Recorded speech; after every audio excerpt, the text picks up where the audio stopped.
아니 아까 소장님이 왜 아까 왕십리 얘기를 좀 들어주셨잖아요.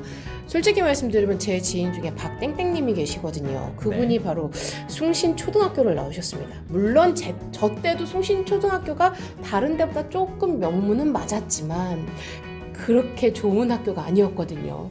근데 갑자기 왕십리가 아까 얼마 시세가 막 16억을 사실 수 있는 분들의 자녀분들이 오는 곳이면 그 숭신초등학교에 다니는 애들의 퀄리티도 훨씬 더 높을 텐데 와 저는 거기서 재개발이 너무 좋은 게 이제 여자의 입장으로서 생각했을 때는 내 아이를 데리고 살고 싶은 지역과 그리고 재개발이 되고 나서 살고 싶지 않았던 지역이 살고 싶은 지역으로 바뀌어 버렸으니까 저한테는 솔직히 이게 더 가장 크게 메리트가 다가오더라고요.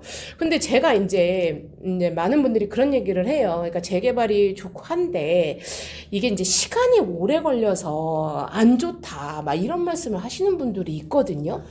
그렇죠. 재개발하면 가장 대표적인 단점은 한 두 가지로 꼽을 수 있을 것 같아요. 네네. 일단은 오래 걸린다. 시간이 걸린다. 또 하나는 복잡하고 어렵다.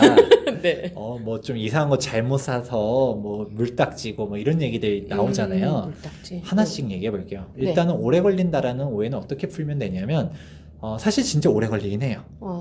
우리가 근데 재개발은 딱 하나만 기억하시면 돼요. 내가 재개발 지역에 투자한다라고 하면 적어도 조합 설립 인가가 난 이후에 재개발에 들어가라. 조합 설립. 네. 이게 뭐냐면 재개발과 재건축의 차이 중 하나가 네. 재개발 같은 경우는 우리가 하향식이라고 하고요. 재건축은 상향식이라고 해요. 네. 이게 뭐냐? 재건축 같은 경우는 주민들이 원해서 진행하는 거예요. 그쵸. 주민들이 우리 안전진단 넣자 뭐 하자 해가지고 재건축하자라고 해서 진행하는 건데 재개발은 그냥 주민들 아무 생각 없는데 정부에서 딱 구역 지정해가지고 여기는 이제 개발도 못해. 딱 재개발밖에 못해. 이런 식으로 갖다가 하는 거예요. 부시고서 뭐 대수선도 못하고 이런 식으로 갖다가 개발 행위를 딱 제한시키는 거예요. 그렇게 되니까 주민들이 아무 생각 없이 하다가 조합 설립 나오기가 쉽지가 않죠. 조합 설립 인가를 날려면 75%의 동의가 필요한데 이 동의를 걷는 데가 이미 10년, 15년, 20년 이렇게 걸리는 거예요. 걸린다 시간이. 자, 이거를 어떻게 생각해 볼 수 있냐면 지금 현재 박원순 서울시장님 체제로 들어선 지가 거의 10년 가까이 돼가요. 근데 이 박원순 서울시장님이 있는 재개발 지역도 해제하면 해제했지 새롭게 구역 지정을 안 하거든요. 네. 그러면 지금 아직도 조합 설립 인가가 안 난 재개발들은 언제 지정됐었냐? 2000년대 초반에 지정된 재개발들이거든요. 그런데 지금 벌써 시간이 어떻게 됐어요? 20년이 넘은 거 지금 같은데요? 2020년도잖아요. 막 15년, 20년 가까이 조합 설립도 못 났단 거예요. 그 얘기는 뭐냐? 진짜 조합 설립 인가 하나만 하더라도 이게 10년, 20년 걸릴지 알 수가 없단 거예요. 이 동의를 받는 게 진짜 어려운 건데 여기서 조합 설립 인가가 낮다라고 하면 오래 걸린다라고는 해도 네. 우리가 8년, 10년이면 입주를 하죠. 재개발 같은 경우는 그러니까 75% 동의율을 받기가 어렵다가 가장 큰 핵심이고요. 그렇다 보니까 이게 너무 초기 단계보다는 최소한 조합 설립 인가 이후로 들어가라. 얘기할 수 있습니다. 그럼 이게 무조건 그냥 오래 걸려서 나쁘다 이렇게만 볼 수가 있는 상황은 아니고 어쨌거나 조합 설립하고 인가가 된 곳을 찾아라 이 그쵸. 말이 팩트인 거네요. 우리가 재개발, 재건축 차이를 했었을 때 오래 걸리는 거는 재개발은 확실히 재건축보다 더 오래 걸리긴 하거든요. 근데 이 오래 걸리는 차이는 뭐냐? 조합 설립까지가 엄청 오래 걸려요. 그때까지. 조합 설립 인가가 나면 재개발과 재건축 둘 다 도정법에 있는 내용들이고요. 네. 우리가 실질적으로 추진할 때 거의 절차가 90% 이상 다 동일해요. 그러니까 재개발과 재건축은 조합 설립 인가 이후로만 보면 속도 차이가 거의 없어요. 그러니까 핵심은 재개발과 재건축을 놓고 봤었을 때 재개발이 재건축보다 오래 걸린다라는 거는 솔직히 오해죠. 그렇죠. 조합 설립 인가까지가 오래 걸린다는 거고요. 조합 설립 인가가 낮다라고 하면 재개발, 재건축 속도 차이 없다. 이렇게 이해하시면 좋을 것 같습니다. 이것도 솔직히 그냥 재개발이 오래 걸려서 나쁘다도 그냥 모르시는 분들이 앞뒤 자르고 말씀하시는 것 같아요. 지금 소장님이 말씀해 주시니까 확실하게 이해가 확 와닿습니다. 그렇습니다. 그러다 보니까 이게 또 제가 중요한 포인트, 재개발을 간다라고 하면 조합 설립 인가 이후로 가라 라고 했잖아요. 그게 키포인트. 그 정도의 금액은 드리는 게 좋다라는 겁니다. 우리가 초기 단계 가면 얘가 앞으로 10년 뒤에 조합 설립 인가가 날지 5년 뒤에 날지 알 수가 없다.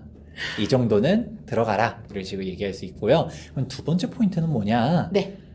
재개발하면 소위 말하는 물딱지 이런 얘기들 들어봤을 거예요. 그게 뭐예요, 물딱지가? 우리가 재개발 입주권이라고 하거든요. 네. 조합원 입주권 자격이 되는 거를 거래를 해야 되는데 입주권 자격이 안 나오는 물건을 사는 거예요.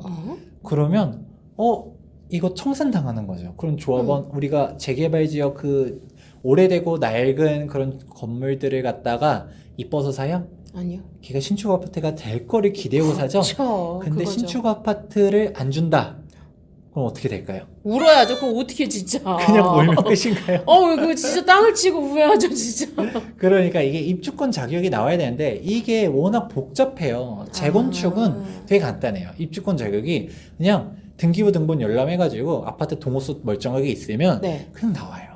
근데 재개발은 어떤 거는 뭐 면적 기준이 있고 어떤 거는 언제 지어졌어야 됐고 뭐 무허 건축물은 안 나오는 것 같은데 또 언제 지어진 무허 건축물은 또 나오고 이런 것들을 우리가 다 하나하나 알 수가 없어요. 그렇죠. 그거 어떻게 다 알아요? 우리 소위 말하는 쪼개기도 있거든요. 그 네. 쪼개기도 뭐 전원 다세대라고 해요. 원래 다가구였던 거를 다세대로 바꿨는데 이것도 특정 기준 연도 이전에 해놨으면 나오긴 나오는데 이거는 60제곱미터 이하로만 신청할 수 있고 이런 것들이 너무 복잡하다 보니까 개인들이 알 수가 없어요. 그래서 나오는 그러니까요. 땅인데 청산당한다. 그러면 그 프리미엄을 날아가는 거거든요. 아우 상상도 하기 싫습니다, 진짜.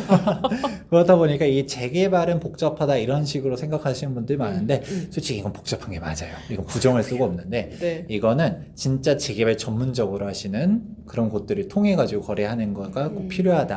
안전하게. 왜냐면 재개발 네. 입주권이 안 나오게 되면 우리는 이게 피눈물을 흘리거든요. 사실 근데 조합장도 잘 몰라요. 왜냐면 조합장 보면 사실 어떤 느낌이냐면 그 동네 유지예요. 맞아요. 전문가 아니에요, 진짜. 조합장 자체가 법에 뭐라고 돼 있냐면 그 조합원들 중에서 몇 년 이상 살아야 되는 요건들도 맞아요, 있고요. 맞아요. 그러다 보면 그냥 인기 투표예요. 맞아요. 거의 그렇더라고요. 그러다 보니까 그 조합장이 이거 나온다라고 해서 나오는 것도 아니고 안 나온다 해서 안 나오는 것도 아니고 도정법을 면밀하게 따져봐야 되기 때문에 이런 거 같은 경우는 우리가 꼭 면밀하게 따져봐서 들어가야 된다. 이 부분은 주의하시면 좋고요. 이거에 어떤 요건이 나오고 어떤 건 안 나오고 이걸 다 얘기하려면 1시간도 부족해요. 그러니까 이건 좀 주의가 좀 필요하다. 이런 정도로만 얘기하고 전문가를 찾아가라 이렇게 얘기해 볼게요. 항상 어떤 이런 걸 봐도 무조건 제발 그냥 카더라 통신에서 그치시는 분들 말고 좀 전문적으로 하시는 분들, 그러니까 앞으로는 부동산은 부동산 주치 투미TV를 시청하시면 될 것 같습니다. 이렇게 투미TV도 홍보해 주시다니 감사합니다. 핵심입니다. 저 요즘 완전히 팬 돼갖고 맨날 보고 있습니다. 가끔 제 댓글도 보실 수 있을 거예요. 네, 이렇게 재개발에 대해서 장점과 단점을 이렇게 이야기해 보았습니다. 어떻게 재개발, 재건축 이제 확실하게 구분할 수 저 있나요? 알아요. 저 이제 알아요. 이제 재건축하고 재개발 차이 저는 솔직히 똑같은 건 줄 알았거든요. 근데 그냥 저는 간단하게 재건축은 주변에 환경시설이 마련돼 있어서 그냥 아파트만 바꾸는 거. 그리고 재개발은 그냥 부족한 환경에서 싹 다 밀고 학교라든가 이런 것부터 다 개발을 한다는 거. 저에겐 대표적인 예는 왕십리. 네, 숭신초등학교의 박땡땡님을 통해 알고 있는 왕십리가 키포인트입니다. 확실하게 시청자분들도 이해하기 쉽게 정리해 준 것 같네요. 그러니까요. 그리고 재개발 장점까지도 얘기했었으니까 네. 시청자분들 재개발이 왜 요즘 뜨고 있는가 이런 식으로 생각해 볼 수 있을 것 같습니다. 오늘 또 이렇게 재개발과 재건축 그리고 재개발의 장점까지 다 말씀을 해주셨는데요. 소장님 진짜 감사드립니다. 가뜩이나 요즘 계속 방송에서 재개발에 대해서 가장 많이 나왔기 때문에 저 역시 궁금했던 사항이고요. 그렇기 때문에 제가 요즘 투미TV에 푹 빠져 있습니다. 지금까지 말씀해주신 거는 서론에 대한 재개발인 것 같고요. 투미TV 통해 더 많은 유익한 정보 얻어가시길 바라고요. 궁금하신 점은 댓글 남겨주시면 댓글 달아주실 거죠? 네. 저희 투미TV에 오셔가지고 댓글 달아주시면 제가 잘 설명해 드리도록 하겠습니다. 자, 어렵게 오신 소장님이시기 때문에요. 이번에도 이렇게 보내드릴 수 없습니다. 마지막으로 한 편 더 준비했으니까요. 다음에 올라올 영상 기대해 주시길 바랍니다. 그럼 다음에 뵐게요. 안녕!